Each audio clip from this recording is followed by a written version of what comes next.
Now, look at the similarity here between what happened in the Cuban Missile Crisis. Khrushchev was mad as hell because the United States was putting missiles right up against its border. Putin is mad as hell because NATO is coming right up to his border.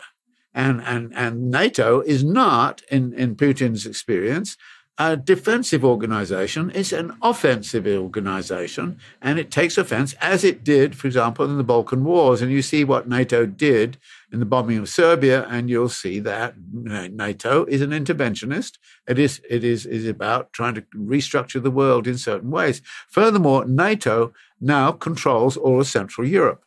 And here we come to a crazy geopolitical argument. You know, there's a crazy, well, he wasn't crazy, unfortunately. He was a professor of geography at Oxford University. And there's a man called Halford Mackinder.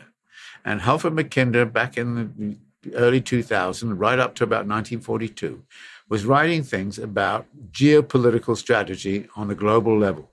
And his thesis was, whoever controls Central Europe controls the world island, i.e. the whole Eurasian sphere. And whoever controls the world island controls the world. In other words, control of the world depends upon who is controlling the heartland of this system, and the heartland is in Central Europe. Now, the Soviets controlled the heartland throughout the whole period. Now, it is the West that controls the heartland, and the US backed NATO, which is controlling the heartland. And the heartland is threatening the whole control of the Eurasian mass. That is the way in which people think. That's the way in which, you know, Lloyd Austin and the military folk think. This stuff, sort of stuff. Now, I actually held a professorship in Oxford, which was called the Halford Mackinder Professorship of Geography. And I mean, on the one hand, I thought that Halford Mackinder would be turning in his grave, think that I held the professorship in his name, but I was also extremely embarrassed to have a title of the Halford Mackinder Professor of Geography, because there's this guy who's giving this kind of geopolitical nonsense, and it's terribly important because if people believe it and work on it, then that creates the problem. Actually, in the 1920s, the German geopoliticians, a man called Haushofer, really did believe in this. And much of the expansion of Germany into Eastern Europe and into the Central European area was precisely on Mackinder-type policies. And in the 1920s, General Haushofer was writing about Lebensraum, that is the living space of the German state. And it needed Lebensraum, and it needed to actually control all of Central Europe. And from that control of Central Europe, it could actually organize the world and its strategy of world domination. And Hitler seems to have believed some of this. So part of this was what was going on at that time. My point about all of this is this. We are on the edge of a conflict between NATO and Russia. In fact, a proxy war is being fought in Ukraine. And the United States believes and likes to present itself as somehow or other it is a good country which is simply responding to the desire of the Ukrainians to control their own space and have their own nation and have their own culture and all the rest of it. And that noble, worthy aim is what the United States is about.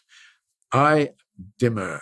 I think the United States is using the Ukraine and is using the Ukraine for the nefarious reason of trying to degrade Russian military capacity to be able to actually, if you like, forward the kind of mission of Western domination of much of the rest of the world. Of course, now the situation is such that you're not only fooling with Russia and all of its missiles, but you're also fooling with China with its major military capacity. And you can see why China, and in China, they think geopolitically too, along the lines I've mentioned.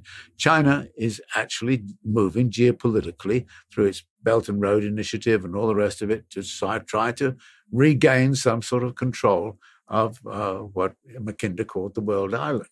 This is where we are headed at. And the path dependency of this is making me very, very, very nervous. There is danger. and it's clear danger. And some compromise has to be come to, some sort of, point in which you fold rather than continue. At what point do you kind of say, well, this has gone too far, it's too dangerous? At what point are we going to actually recognize that Putin has actually a genuine, you may not like it, but he has a genuine reason to fear what NATO has been doing and what NATO has been about.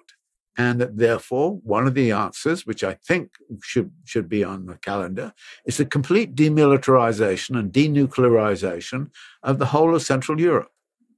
That, it seems to me, is about the only thing that could actually bring Putin to the table. Offer something like that. Say, we will actually accept the denuclearization, the demilitarization of the whole of Central Europe, and we will turn it into a neutral zone so nobody can dominate the world island and do all those kinds of things. This is the kind of thinking which needs to be there. And this is the kind of thinking that got us through the missile crisis in Cuba. The missile crisis in Cuba was a very close thing, and a lot of people were making some very bad decisions around it. I think we are closer to that kind of thing in Ukraine, and a lot of people are making some very bad decisions about it, including the Secretary of Defense, who should have known better than to say that, although I'm glad he did say it because it gives us an insight into what the true motivation of the United States is